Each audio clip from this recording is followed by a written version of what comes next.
Hey everyone, welcome back to the channel. Today I want to talk about your money as a whole.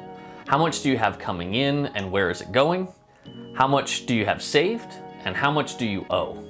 A lot of times when people first get excited about investing, they haven't taken a step back and looked at their finances in a general sense and can get into a bit of trouble investing what they can't afford to lose. Let's take a step back together and really look at the steps you might want to take before opening a brokerage and jumping headfirst into the stock market.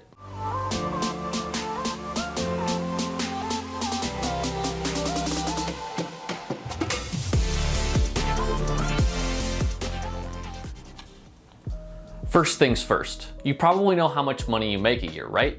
If you don't, I'm guessing you're one of those people who doesn't care which way your money is faced when you get change back at the register.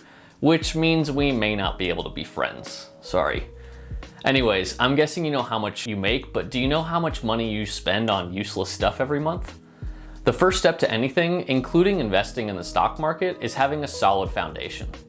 When considering putting money in investments, it's a good idea to have a solid grasp on a few financial basics. Having a budget and knowing where you spend your money every month is a huge key to having success with money in general. It also serves to help drive more of your funds towards the stock market, so those dollars you might have wasted on things you didn't really need can be put to work earning you compound interest over time, or making a quick buck on a swing trade or an options play.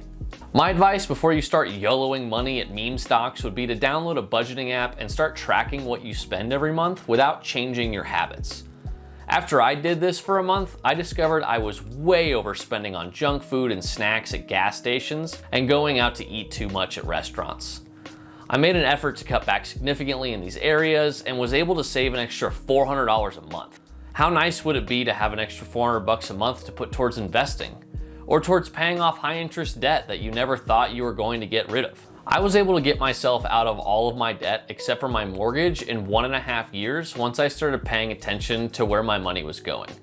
Let me know in the comments if you want me to go into detail about my personal monthly budget, and I can make a video all about how I go about things in regards to budgeting and living below my means. So now we talked about where your money is going and where you can make some changes to direct some of that money other places, but where should it go?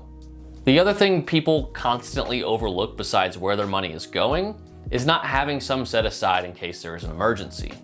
Since the pandemic was a thing, I think more people are becoming aware of just how stressful not having an emergency fund can be.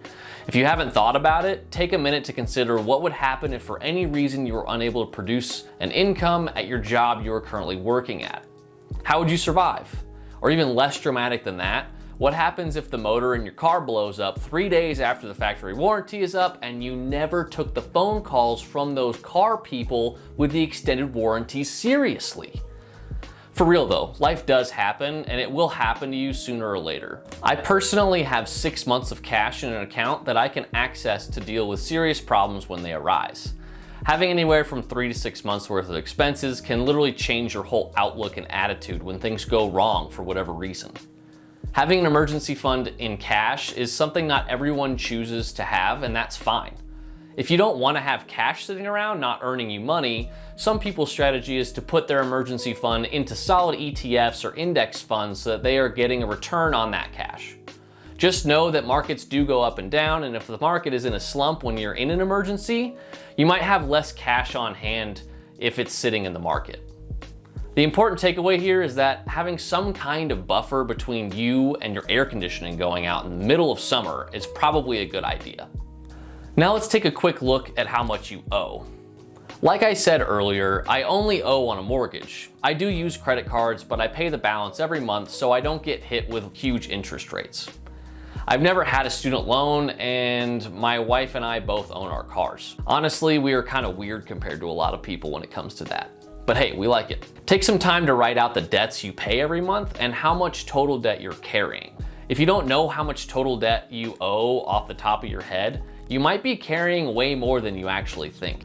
I mean, you can finance pretty much everything on the planet at this point, so it shouldn't be that surprising, I guess. And when I first did this, I was a little shocked at the amount that I owed, and honestly, I was a little overwhelmed by it. There are many schools of thought when it comes to debt, so I'm going to keep this simple.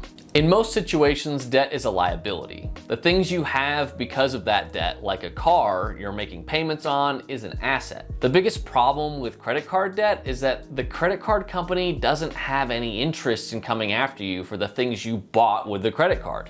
They want their money back, with interest. High interest rate debt like credit cards should be a no-go. Pay those bad boys off as fast as you can and don't use them until your balance is paid in full. Once you aren't paying interest and you're in a position to use the credit card to only spend money you have in your account, I don't see a problem with using them. If you can't help yourself and constantly spend more money than you have with credit cards, you may want to consider cutting them up and only using debit cards. With credit cards out of the way, let's move on to the next kind of popular debt. Everyone has a car payment, right? Well, except for me, at least it feels that way sometimes. Personally, I don't like auto loans. I also don't drive flashy cars, but that's because I don't like auto loans. If you don't have enough money to start contributing to some kind of emergency fund, but are making a $500 a month car payment, you might want to take a look at that. Trust me, I'm not throwing stones here. Not too long ago, I was paying over $800 a month in truck and motorcycle payments with barely anything in my account at the end of the month, so I get it. I'm not saying you gotta drive something so cheap the wheels might fall off at any given second, but try and stay reasonable. I would advise only financing for a 3-year term as well. Some dealerships are stretching their payment schedules out to 7 years just to sell you a more expensive car for less per month, all while making more interest on you since the term is so long. Fun fact, the average car payment is currently sitting at $563 a month, and the average length a person owns a car is approaching 7 years. All of this adds up to try to keep people making payments for 7 years, trading in, and then getting another car payment for 7 more years, etc., for all of eternity. You get the picture. But what happens if you invest the same amount of money every month into an index fund? Well, if we take the average rate of return of the S&P 500 since its inception, which is 10%, and plug our numbers into a compound interest calculator, look at that. You just became a millionaire with nothing more than a car payment. The more money you can put into the market just means you can get there even faster. So let's recap.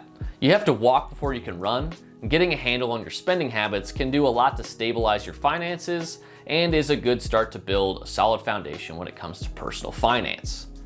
Start taking a look at your spending and see where you can stop throwing money away so you can make that money work for you. Get some kind of buffer between you and your next emergency. This step for me helps me to be much less emotional about decisions when trading in the stock market, since I know I'll be fine regardless of how one of my trades is going to turn out. And lastly, take a look at how much debt you have and try to reduce it as much as you can. The less you're making in payments every month means more money for you to leverage in the markets. I hope you guys enjoyed this video.